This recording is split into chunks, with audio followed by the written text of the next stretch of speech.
quick. Just doing a little quick mix on it, and then we are going to run it through the Chandler. Trying to get a sense of how this thing works. Man, look at that rack. No Pacificas right next to each other anyway. I know. I think we're going to have to switch them around and move the one Pacifica up there where the tuner is, and then move the tuner down here so that the vents can ventilate for the Chandler. A vent that ventilates. A vent that ventilates, yeah. We're really, this is a, yeah. We can't move the Chandler down because it is, Can you move that block out of the back? Huh? Can you just move that block out of the back? No, I mean, it's the whole rack, and I wouldn't, we'd have to cut it out, no. Alright. Why the seat? No, it's covering it. It goes almost exactly to the end of the vents. Yeah. Yeah. Alright. Dag nabbit. Unless we want to take a chainsaw and shorten the Pacificas. Hell yeah, I do. Alright, we're stemming out our first mix.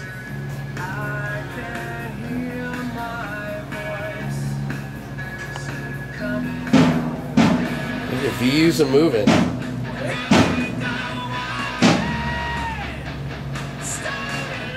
So these are supposed to be Right, but remember that apogee is louder, so we may want to back all those off.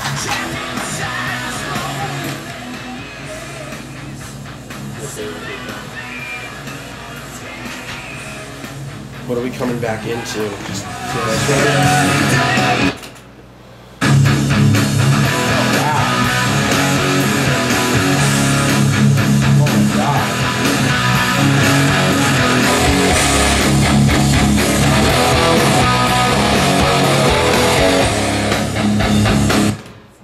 wow. Hey, Dan. Dan, come listen to this. Oh, my God.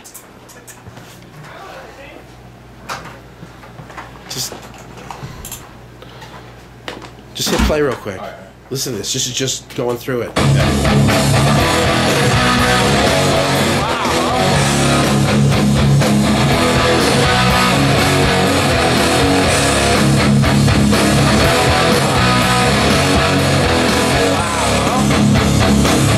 Sounds and the guitars, I mean, listen to that. Wow.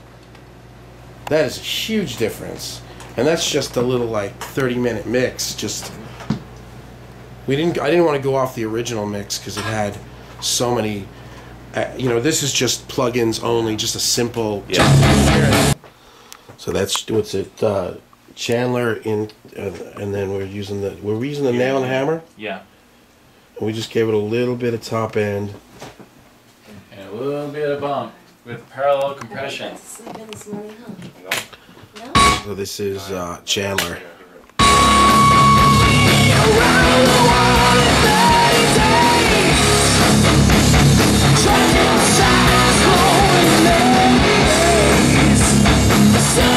In the box is so much flatter sounding. Yeah. Do you hear that? Isn't that crazy? So here's out of the box.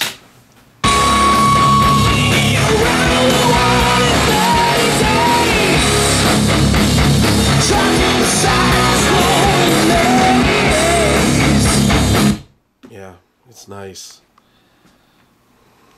Wow. It's gonna be nice to mix from scratch into it. And now that's just us using plugins. There's no hardware because we still don't have our second D to A, which they said is going to be fixed tomorrow. Wow, what a disaster Fine that folks was. at Apogee who are never going to charge us for anything ever. Man, they've been fixing that thing for 5 days. What happened? It came defective, used, and they were just it had a lot of problems, and the problems are intermittent. Like it'd work fine, and then it wouldn't work. So the game plan is to run out one of the D to A's, the one we actually got now, that's going to be calibrated standard into this, and the other D to A is calibrated hot. Well, the one we have now is calibrated hot. Right, because of the Studer. to make the tracking come in. So this is it, kids. You guys are here for the biggest moment. Who are you, man? Say hey. What up? I'm Sean. I play drums. Who are you? What's up, I'm Vanessa? Vanessa. Yeah, She yeah. sings. Who's that? Ugh, Who's you that don't guy? want That's, to you know who you look like with that hat on? A little bit of Monica in my life. Mambo number 5. That is. You sound like it. Lou Listen to Vega. my voice. Lou Vega. Lou Vega, exactly. Yeah. Listen to my voice, how hoarse I am from being sick. But there you go, man. So now, so this is it. You guys are officially making the first record from scratch. Woo! Fuck yeah. Yeah! The Studer setup. And everything is here, man. Making a history. I know. I love it. Yeah, seriously. This has been me and him have been at this for about 8 years. Yep. It's Long like time.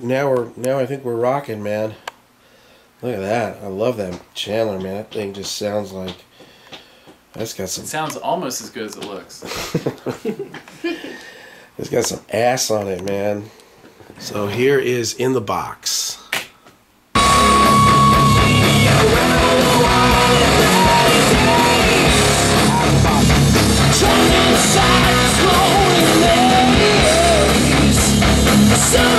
Yeah, that's awesome. What does Lou Vega think? And that's a little bit of nail and hammer on there.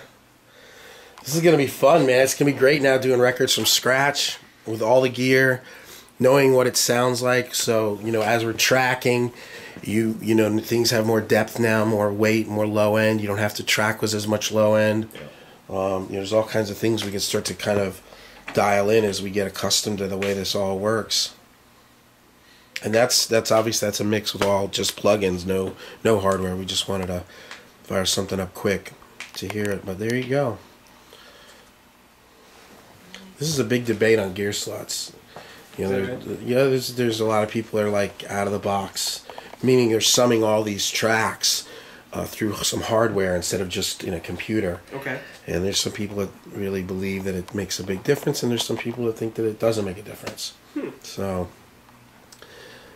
And of course, there's an element of it's what you do with it, Right. that counts. Because obviously, what you do is you're going to be responding to, what you're hearing back, and then how you're hitting a mixer versus how you're hitting a plugin. It's two different things. there's And a shitload of plugins do variables. have character. It's not the plugins don't have character. That's another gear slots debate. But they definitely do have character. Right, James? Right, Greg. Yeah, exactly. So. I don't know. I think for me, I hear a big difference. I mean, I don't know. I hear a big ass difference. And the thing is that it's instant. At instant weight that I hear, I don't usually, I don't know. I hear a difference. So, I mean, it's not like having a console, but it allows us to still work within the framework of a computer, and we have total recall and everything. So it's all the same kind of. Like, we work the same way, so it's almost like kind of like the best of both worlds. Because I'm not really ready. We have the tape, so in a lot of ways Yeah. it really is. Yeah, I mean, this is it, man. This is like hybrid recording at its peak. I mean, this is it. And then once we get that D to A tomorrow, we're gonna have 32 outs, which means that we have 16 or 14 insert points, so we can use the 1176s and these EQs on the separate tracks, and then we also take all of those tracks and we put them out in like stem mixes, like the kick and the snare can go out on 1 and 2, the overs in 3 and 4, however you want to stem it out, bass on 6, 7, guitars in stereo, a couple of layers of them. So what happens is, instead of like everything trying to be the computer to make it glue together, it's now going through hardware and transformers, which all of your favorite records were done like this. Right. I mean, only the past few years has in the box mixing become like prevalent and relevant on the radio and stuff. And the past few years, music just sounds like ass, man. It does, dude. It sounds like ass. So that noise. We're taking the ass out of music. We're taking the ass out of music. Good job, Wade.